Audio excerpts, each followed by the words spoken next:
और तरीका यही है, किसी को बर्बाद करने अफवाह फैलाओ, झूठ फैलाओ, भ्रम फैलाओ।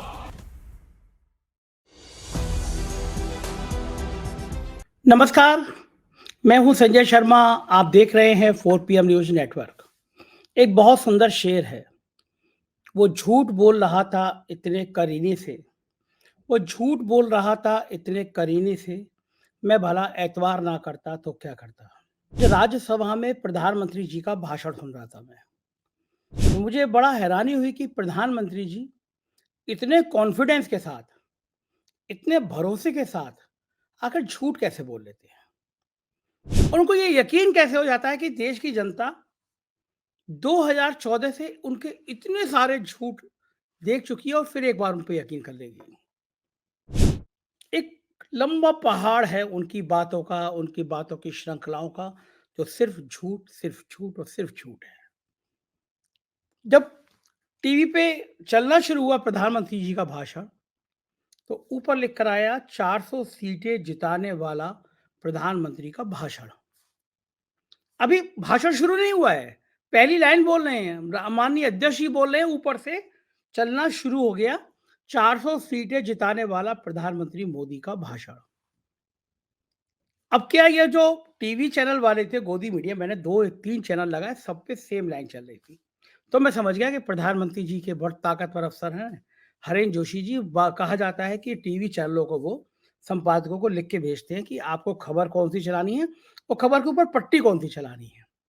तो सेम पट्टी लिख के चली होगी, सब पे चल रही थी प्रधानमंत्री मोदी का 400 सीटें जिताने वाला भाषण। अभी भाषण शुरू नहीं हुआ है।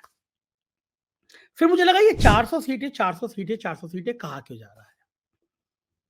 400 सीटें कैसे जीत जाएंगे, कौन से जादू के आंकड़े से जीत जाएंगे। जहां 300 सीटें लाने के लाले पड़े हुए हैं, 300 सीटें आ जाएं इसके लिए दिन रात एक कर रहे हैं, जोड़ तोड़ कर रहे हैं, इंडिया गठबंधन के सहयोगियों को तोड़ रहे हैं, वहां भी बात नहीं बन रही है। ईडी काम नहीं कर पा रही, राम मंदिर चल नहीं पा रहा, तो 400 सीटें आएंगी तो आएंगी कहां से। फिर प्रधानमंत्री जी की बढ़िया बढ़िया बातें सुनी मैंने। आज मैं उन बातों का थोड़ा थोड़ा हकीकत से क्या है इसका विश्लेषण करके सुनाऊंगा। पंडित नेहरू बहुत याद आ रहे हैं प्रधानमंत्री जी को, आने भी चाहिए। दो नाम ऐसे हैं जिनको राष्ट्रीय स्वयंसेवक संघ और भारतीय जनता पार्टी मिटा देना चाहती है।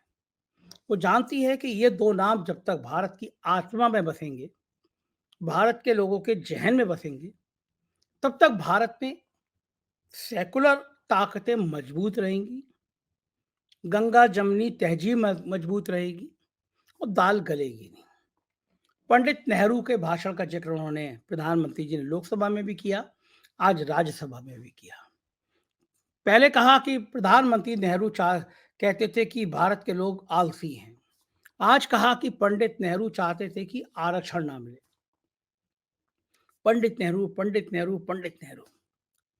देश में कोई घटना होती है, उसके लिए सीधा सीधा हमारे सुधीर चौधरी पंडित नेहरू को जिम्मेदार ठहरा देती है। मूर्खता की जितनी पराकाष्ठाएं होती हैं, ये गोदी मीडिया के बड़े बड़े चैनल, बड़े बड़े एंकर उसको पराकाष्ठा को पार कर जाते हैं। जिस समय पंडित नेहरू ने देश की कमान संभाली, उस समय देश में सुई भी नहीं बनती थी। तो प्रधानमंत्री जी आज माल बेच रहे हैं। वो सारा माल, मैं माल शब्द इसलिए कह रहा हूं, बड़े बड़े घराने, बड़े बड़े इंडस्ट्री, बड़ी बड़े संस्थान वो खड़े किए हैं प्रधानमंत्री नेहरू ने, जिसको बेच बेच के देश का काम चलाया जा रहा है। एक बहुत बड़े परिवार का लड़का, विदेश से पढ़ के आया हुआ लड़का, जिसको कोई कमी नहीं थी धन दौलत की, वो 12-14 साल जेल में रहता है। जेल में रह के वो एक नए भारत की कल्पना करता है, लिखता है डिस्कवरी ऑफ इंडिया। उस विचार को लेकर राहुल गांधी निकलते हैं, भारत जोड़ो यात्रा पर निकलते हैं, न्याय यात्रा पर निकलते हैं, कन्याकुमारी से कश्मीर तक निकलते हैं और दोबारा मणिपुर से निकल के और तमाम राज्यों में जा रहे हैं। उस नेहरू के विजन को लेके जा रहे हैं कि नेहरू के देश भारत कौन सा देश था, कौन सी गंगा जमनी तहजीब वाला देश था। और जब साहेब को और भारतीय जनता पार्टी को पता चल रहा है कि इस यात्रा में देश का जनमानस कितनी बुरी तरह से जुड़ रहा है, तो हाथों के तोते उड़ रहे हैं। तो राम मंदिर का जो शो हुआ, जो ब्राड शो हुआ, इसमें सैकड़ों करोड़ रुपए फूके गए। साहब को पूरी भारतीय जनता पार्टी को उम्मीद थी इसके बाद कुछ करने की जरूरत ही नहीं है। राम मंदिर एक इतना बड़ा मुद्दा बन जाएगा, राम मंदिर इतना विशाल मॉडल बन जाएगा कि हमको तो चुनाव आसानी से जीतने को मिल जाएगा। लेकिन वो उत्तर प्रदेश जहां इतना बड़ा आयोजन हुआ, वहां ये मुद्दा हफ्ते भर में फ्लॉप हो गया। कैसे कैसे फ्लॉप हुआ इसको भी मैं आगे से बताऊंगा। हालत ये हो गई कि गोदी मीडिया के पास राम मंदिर के लिए चलाने के लिए खबरें नहीं बची। 48-72 घंटे में समझ में आ गया कि इस बार राम मंदिर वोट नहीं दिलाने वाला। तो साहब की निगाह बिहार पे गई। कर्पूरी ठाकुर जी को भारत रत्न मिला, नीतीश बाबू को तोड़ा गया। सोच लिया गया अब तो हम 40 की 40 सीटें जीतेंगे। लेकिन बिहार में इस तोड़ फोड़ का जो नुकसान हुआ, लोगों ने जिस तरह से रिएक्शन देना शुरू किया, उसकी कल्पना कभी भारतीय जनता पार्टी और साहब ने नहीं की थी। कल अभय द्विवेदी जी मेरे साथ शो में थे, दावा कर रहे थे कि नीतीश की जिंदगी की सबसे बड़ी बेवकूफी साबित होगी। नीतीश को लोकसभा और विधानसभा में वो हाल होगा जो सोच नहीं सकते थे। जितने सर्वे आए हैं पिछले दिनों में, जो शुद्ध गोदी मीडिया के नहीं है, वो भी बता रहे हैं कि तेजस्वी की लोकप्रियता बहुत ज्यादा बढ़ गई। राहुल गांधी की बिहार में एंट्री के बाद सीन बदला और इसने फिर साहब के हाथ के तोते उड़ा दिए। तो ऑपरेशन झारखंड शुरू किया गया, हेमंत सोरेन को टारगेट बनाया गया। लेकिन कहते हैं ना कि जब आपका दिन खराब चल रहे होते हैं तो आप एक के बाद एक गलतियां कर रहे होते हैं, और साहब भी एक के बाद एक गलतियां करते जा रहे हैं। साहब को अंदाजा नहीं था कि हेमंत सोरेन को इस तरह छेड़ने का मतलब पूरे देश में आदिवासी समाज में गुस्सा पैदा होना है। आज साहब भाषण में अपने जिक्र कर रहे थे कि हमने आदिवासियों के लिए स्कूल खोल दिए, उनके जीवन स्तर में यहाँ किया। और फिर साहब ने कहा कि हमने देश के सर्वोच्च पद पर एक महिला आदिवासी को बिठाया। राष्ट्रपति को बता रहे थे, वो महिला आदिवासी को बताया। लेकिन आदिवासी समाज में झारखंड के ऑपरेशन के बाद ये बात गले गले तक बैठ गई कि जिस महिला आदिवासी को राष्ट्रपति के रूप में बिठाया, उसको इतना भी सम्मान नहीं दिया कि जब नई पार्लियामेंट बन रही थी तो उस महिला आदिवासी को बुला लिया जाता। जब राम मंदिर बन रहा था तो उस महिला आदिवासी राष्ट्रपति को बुला लिया जाता।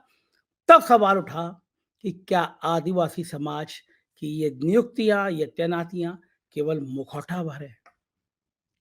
साहब आरक्षण की बात कर रहे थे कि नेहरू आरक्षण के लिए नहीं चाहते।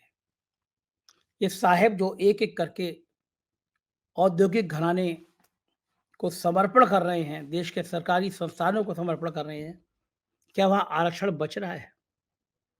क्या प्राइवेट सेक्टर में आरक्षण लागू हो पाएगा? और जब सारे सरकारी संस्थान, वो तो रेलवे अगर इतना बड़ा आंदोलन नहीं करता तो एक दो ट्रेनें ही रेलवे को नहीं दी जाती, पूरा पूरा रेलवे एक प्राइवेट सेक्टर को दे दिया जाता, साहब के दोस्तों को दे दिया जाता। तो क्या वहां आरक्षण बचता? साहब बड़ी बड़ी बातें कर रहे थे। साहब ने ये नहीं कहा कि देश में पहली बार रेलवे में को फायदे में कोई लाया तो उसका नाम लालू प्रसाद यादव था। हार्वर्ड विश्वविद्यालय, देश दुनिया के तमाम बड़े विश्वविद्यालयों ने लालू यादव के ऊपर आके पढ़ाई करी कि घाटे में चल रही रेल को लालू यादव किस तरह फायदे में ले आया। और जो इंसान देश में रेल मंत्रालय को फायदे में ले आया, आज उसके ऊपर 15-20 साल बाद रेल मंत्रालय में नौकरी के बदले जमीन की फाइलें खुलवाई जा रही है। कारण क्योंकि वो भारतीय जनता पार्टी की वॉशिंग मशीन में आने को तैयार नहीं है। वो वैसे नहीं है जैसे महाराष्ट्र में प्रधानमंत्री जी ने भाषण दिया, ये मोदी की गारंटी है, एक भी भ्रष्टाचारी बाहर नहीं बचेगा, जेल में जाएगा, ये मोदी की गारंटी है। वो मोदी की गारंटी थी कि 24 घंटे बाद जिसकी तरफ इशारा था वो महाराष्ट्र का डिप्टी सीएम बन जाता है। एक मुख्यमंत्री जिसके ऊपर भ्रष्टाचार की इतनी कहानियां मुख्यमंत्री बनने से पहले भारतीय जनता पार्टी ने लिखी, कहा कि ये कांग्रेस का सबसे करप्ट नेता है, उसके ऊपर बुकलेट छापी गई, भारतीय जनता पार्टी की वॉशिंग मशीन में आता है और चीफ मिनिस्टर बन जाता है। आरक्षण की बात प्रधानमंत्री जी कह रहे थे, आरक्षण, वो कह रहे थे पिछड़ों के आरक्षण। मैं उत्तर प्रदेश की बात कर रहा हूं, जहां पे आप राम मंदिर बनाने की बात कर रहे हैं, जहां पे आप अधिकार देने की बात कर रहे हैं। प्रधानमंत्री जी एक बार उत्तर प्रदेश के विश्वविद्यालय में जो प्रोफेसर तैनात हुए, एक बार विश्वविद्यालय में जो कुलपति तैनात हुए हैं, एक आंकड़ा सबके सामने रख दीजिए कि इसमें से क्या 2% भी पिछड़ी जाति के हैं। ऊंची जाति के और वो भी खास जाति के प्रोफेसर तैनात कर दिए गए, कुलपति तैनात कर दिए गए। आरक्षण की बातें केवल आपके ख्यालों में है या आपके वोट बैंक में है। जब जाति जनगणना की बात होती है, जब ये होता है कि पिछड़ी जातियों के जनगणना करी जाए, उनके अधिकार दिए जाए, तो आप कहते हैं कि सिर्फ 2 जातियाँ हैं, एक गरीब की और एक अमीर की। लेकिन अब प्रधानमंत्री जी संसद में खड़े होके कह रहे हैं कि कुछ लोग पूछते हैं कि केंद्र में कितने अफसर पिछड़ी जातियों के हैं। उन्हें इतना बड़ा, अपने लिए कह रहे हैं, इतना बड़ा पिछड़ा जाति का नेता दिखाई नहीं देता। प्रधानमंत्री जी, आप इतने बड़े नेता नहीं हैं पिछड़ी जाति के, क्योंकि आप इतनी बड़े पिछड़ी जाति के नेता होते, आपके मन में पिछड़ों का दर्द होता, तो इस समय भारत सरकार में आधे से ज़्यादा पिछड़ी जाति के अफ़सर तैनात होते, जो 5% भी नहीं है। क्या कारण है कि भारत सरकार में राज्यों में दलितों, पिछड़ों के लिए जो नौकरियाँ हैं, वो आधे 50-50% पद खाली पड़े हुए हैं। देश की सर्वोच्च नौकरियों में कोई पिछड़ा और दलित नहीं है। ये है दलित चेतना का विचार। और आप आरक्षण लागू करना चाहते हो तो प्रधानमंत्री जी, मैं एक सुझाव देता हूँ। इस सुझाव को मनवा लीजिए।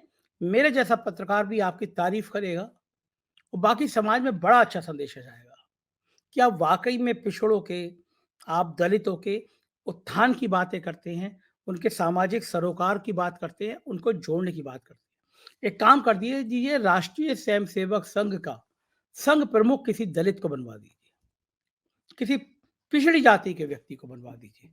क्या ब्राह्मणों ने कॉपीराइट थोड़ी ना ले रखा है? संघ आपकी आत्मा है, संघ आपको चलाता है, संघ देश की सबसे बड़ी पार्टी को चलाता है। और रज्जू भैया को छोड़ दीजिए तो संघ प्रमुख हमेशा ब्राह्मण बनेगा। इस कॉपीराइट को खत्म करा दीजिए एक बार। कह दीजिए कि नहीं, इस बार ब्राह्मण नहीं बनेगा, इस बार कोई दलित बनेगा। आरक्षण यहाँ से शुरू कर दीजिए। प्रधानमंत्री जी, महिलाओं के आरक्षण की बात नहीं करते अब आप। कहते नहीं आपने 33% दिया, क्योंकि महिलाओं को समझ में आया कि जिस महिला आरक्षण की बात करी और ये कहा कि वो 2035 के बाद लागू होगा, तो महिलाएं समझ गई कि आपकी ये ख्याली पुलाव केवल चुनाव की वोट की मशीन की तरह है।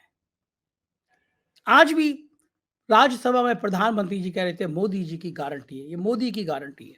मैंने ईमानदारी से खुद का इतना महिमा मंडित करता हुआ कोई शख्स नहीं देखा। इंदिरा गांधी को सुन लीजिए, राजीव गांधी को सुन लीजिए। किसी ने कहा ये राजीव गांधी की गारंटी है, ये इंदिरा गांधी की गारंटी है। कांग्रेस सरकार कहते थे, आपको भी कहना चाहिए भाजपा सरकार की गारंटी है। लेकिन एक्चुअली भाजपा बची नहीं है, भाजपा सिर्फ मोदी हो गई है। ना आपके आगे कोई, ना कोई आपके पीछे। और हालत तो ये है कि आप बड़े से बड़े अपने पार्टी के अध्यक्ष को, जब आप चल रहे होते हैं, पार्टी का अध्यक्ष चल रहा होता है, तो अमित शाह जी उसको धक्का देके साइड पे कर देते हैं। राजनाथ सिंह को देखा है हमने, उनको जब एक फोर्स का उद्घाटन था, उसमें किनारे कर दिया गया। प्रधानमंत्री जी के संसदीय जब पार्लियामेंट की मीटिंग होती है, उसके बराबर वाली कुर्सी खाली रखी जाती है। तो फिर बचा कहाँ? आप अपनी पार्टी में समानता का अधिकार नहीं दे पा रहे हैं और दूसरी पार्टी की बात कर रहे हैं। प्रधानमंत्री जी की सबसे बड़ी समस्या उत्तर प्रदेश है। जो मोदी मीडिया के चैनल कह रहे हैं कि जयंत आ जाएंगे, 80 की 80 सीटें जीत जाएंगे, दरअसल प्रधानमंत्री की समस्या वही उत्तर प्रदेश है। योगी आदित्यनाथ के साथ पिछले 6 सालों में दिल्ली ने जो सलूक किया है, प्रधानमंत्री जी ने जो सलूक किया है, अमित शाह की जो नाराजगियां हैं, वो कम गुल नहीं खिला सकती हैं। दिल्ली परेशान है। दिल्ली जानती है कि अगर योगी आदित्यनाथ भड़क गए तो उसका मतलब क्या होता है। आप सोचिए, एक प्रदेश के मुख्यमंत्री को अपना चीफ सेक्रेटरी चुनने का अधिकार नहीं है। एक रिटायर हुआ व्यक्ति हर साल प्रमोशन पाता रहता है, एक्सटेंशन पाता रहता है और वो चीफ सेक्रेटरी बना रह सकता है। लगातार है, एक के बाद एक एक्सटेंशन दिए जाते हैं। देश के सबसे बड़े सूबे में चीफ सेक्रेटरी चुनने का अधिकार नहीं है। योगी आदित्यनाथ जिस मनोज कुमार सिंह को चीफ सेक्रेटरी बनाना चाहते थे, दिल्ली ने उनके लिए मना कर दिया। जितने मंत्री योगी आदित्यनाथ की सरकार में हैं, उसमें से अधिकांशतः दिल्ली की पसंद के हैं। और उत्तर प्रदेश इसलिए भी डरा रहा है कि उत्तर प्रदेश पे अगर कांग्रेस का और समाजवादी पार्टी का गठबंधन हो गया, हालांकि अभी अधर में है, हॉट वाटर में है, बातचीत शुरू नहीं हो पाई है, और जयंत भले ही भारतीय जनता पार्टी में चले गए, लेकिन कांग्रेस और समाजवादी पार्टी का गठबंधन बीजेपी को परेशान कर देगा। ये भाजपा अच्छी तरह जानती है। उसका मोटा मोटा कारण भी है। मायावती भारतीय जनता पार्टी की बी टीम की तरह काम कर रही हैं, इसमें किसी को कोई शक नहीं बचा। सबको समझ में आ रहा है कि मायावती वही कर रही हैं जो भाजपा चाह रही है, क्योंकि ये बात सब जानते थे कि अगर समाजवादी पार्टी, कांग्रेस और बहुजन समाज पार्टी एक मंच पर आ गई तो भारतीय जनता पार्टी को डबल डिजिट पे भी आना मुश्किल पड़ जाएगा। साहेब ने पेच कसे और मायावती ने कहा हम अकेले लड़ेंगे। लेकिन बड़ा सवाल ये है कि खेल ये था, अमित शाह का खेल ये था, मोदी जी का खेल ये था कि मायावती के बहाने ज्यादा से ज्यादा मुसलमानों को चुनाव लड़ाया जाए। मायावती आगे आए, ओबीसी पीछे रहे, ज्यादा से ज्यादा मुसलमानों को टिकट दिया जाए, मुसलमान वोटों का बंटवारा किया जाए। एक तरफ हिंसा की बातें होती हैं, गिरिराज सिंह जैसे मंत्री हिंसा की बात करते हैं, दूसरी ओर मोदी भाईजान के कैंपेन उत्तर प्रदेश में चलवाए जाते हैं। उसके पीछे कारण यह है कि उत्तर प्रदेश का 20-21% मुस्लिम जो इंटैक्ट है और समाजवादी पार्टी और कांग्रेस का गठबंधन होता है तो ये बिल्कुल तय है कि ये 20 और 21% वोट एक जगह पड़ेगा। और उत्तर प्रदेश में 1-1.5 दर्जन सीटें ऐसी हैं जहाँ मुस्लिम वोट बहुत निर्णायक होता है और इस 1-1.5 दर्जन सीटों ने बीजेपी की नींद उड़ा दी है, क्योंकि जिस तरह से अखिलेश यादव पीडीए यानी पिछड़ा दलित अल्पसंख्यक समीकरण को लेकर राजनीति कर रहे हैं, अगर कांग्रेस भी उसमें जुड़ जाती है, कांग्रेस का 4-5% वोट बढ़ जाता है, कांग्रेस के आने से, महानगरों में कांग्रेस के लड़ने से कुछ ऊंची जातियां भी कांग्रेस के साथ चली जाती हैं, तो भारतीय जनता पार्टी का सारा गणित गड़बड़ा जाएगा। मैं एक छोटा सा उदाहरण आपको देता हूँ। पिछले दिनों में उत्तर प्रदेश में घोसी में उपचुनाव हुए। बड़ा महत्वपूर्ण चुनाव था, सरकार की नाक का सवाल था। दारा सिंह चौहान समाजवादी पार्टी के विधायक थे, पार्टी छोड़कर आए थे। उस चुनाव को जीतने के लिए पूरा दिल्ली ने एक दिन रात एक कर दिया। बताया जाता है कि 20 करोड़ रुपए से ज्यादा एक छोटे से विधानसभा चुनाव में खर्च किया गया। उत्तर प्रदेश सरकार के दोनों डिप्टी सीएम लगातार डेरा डाले रहे। 3,000 से ज्यादा संघ के कार्यकर्ता भेजे गए, कम से कम 100 से ज्यादा विधायक जुटाए गए। लेकिन नतीजा जब निकला तो बीजेपी के पसीने आ गए। समाजवादी पार्टी ने ऊंची जाति के व्यक्ति को टिकट दिया था, ठाकुर को टिकट दिया था। मतदान कम हुआ, मुस्लिम को लोगों को घरों से निकलने नहीं दिया गया। तब भी समाजवादी पार्टी ने ये सीट बीजेपी के प्रत्याशी को लगभग 42,000 वोटों से ज्यादा हरा के जिताई। मैं बात कर रहा था गोरखपुर के एक बड़े नेता से, काजल निषाद को टिकट दिया है। आप सोचिए, गोरखपुर जैसी जगह पे जहां पे मोटा मोटा 3.5-4 लाख निषाद वोट आते हैं और काजल निषाद ने काफी काम किया है। मैं एक सीट को उदाहरण बता रहा हूँ आपको। 3.5-4 लाख वोटों से, निषाद वोटों से पार्टी चुनाव की शुरुआत कर रही है। अगर पिछड़ों और मुसलमानों के वोट जोड़ लें तो ये आंकड़ा 7 लाख के आसपास पहुंचता है। ऐसी कई कई टिकट है जो अखिलेश यादव की पहली सूची में टिकट आए हैं। गोदी मीडिया भरी कह दे कि वो अब तो 80 की 80 सीटें जीतेंगे, लेकिन हकीकत ये है कि राम मंदिर का जो उफान जो सोचा था कि राम मंदिर के बहाने हम चुनाव जीत जाएंगे, वैसे हालात उत्तर प्रदेश में नहीं है। उत्तर प्रदेश का चुनाव फंसा हुआ है, उत्तर प्रदेश का चुनाव उलझा हुआ है और साहब को ये लग रहा है कि देश का कोई भी राज्य ऐसा नहीं है जहाँ पे उनकी सीटें बढ़ रही हों। बंगाल में बेतहाशा कम हो रही हैं, कर्नाटक में सीटें कम हो रही हैं, मध्य प्रदेश और राजस्थान में एक सीट छोड़कर सारी सीटें उनकी थी। झारखंड में जो प्रयोग हुआ है वो बहुत नुकसान पहुंचा रहा है। तो इसलिए बड़ी-बड़ी बातें अपनी अलग, साहब की स्ट्रेटेजी ये है कि जितने ज़्यादा विपक्ष के नेताओं को तोड़ सको उतना तोड़ लो। चयन से बातचीत की चर्चा चल रही है, पुष्टि नहीं हुई है। अगला टारगेट समाजवादी पार्टी के कुछ बड़े नेता हैं। समाजवादी पार्टी के कुछ बड़े नेताओं से संपर्क किया जा रहा है, उनको अपनी तरफ लाने की कोशिश की जा रही है। मेरा बड़ा सवाल ये है कि जब आपको पता है कि आप 400 प्लस आ रहे हो, गोदी मीडिया के चैनल दिन भर कह रहे हैं 400 प्लस पार आ रहे हो, तो ज़रूरत क्या है? क्या ज़रूरत है कि फिर आप तोड़-फोड़ करो? आप तो आ ही रहे हो 400 पार, हिम्मत है तो आप बिना विपक्ष को तोड़ के लड़ लो ना चुनाव। ये डर बताता है, ये खौफ बताता है कि कहीं समझ आ रहा है भारतीय जनता पार्टी को कि आसान नहीं है। और ये बात तय है कि अगर उत्तर प्रदेश में सीटें भारतीय जनता पार्टी की 10 भी कम हो गई तो दिल्ली का सिंहासन दूर हो जाएगा, क्योंकि हर राज्य से भाजपा को नुकसान हो रहा है। उस साहब को ये भी पता है कि अगर सीटें 230 और 240 तक भी पहुंच गई तो उनका प्रधानमंत्री बनना असंभव है, क्योंकि भारतीय जनता पार्टी में अमित शाह जी के अलावा उनको कोई पसंद नहीं करता है। ये बात अलग है कि लोग उनसे डरते हैं, उनके सामने बोलने की हिम्मत नहीं करते हैं। तो डिक्टेटरशिप जो तानाशाही वाला उनका चेहरा है, वो खौफ पैदा करता है। लेकिन इसी खौफ का दूसरा परिणाम ये होता है कि लोग इंतज़ार कर रहे होते हैं।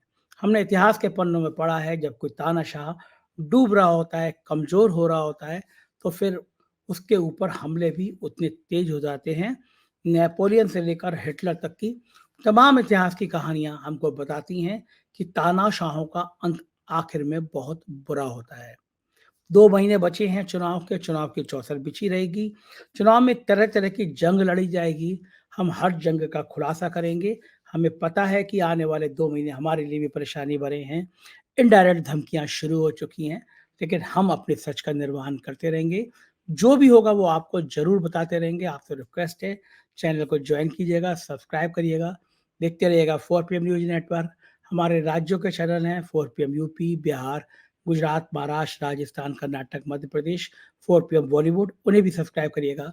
शुक्रिया, थैंक यू।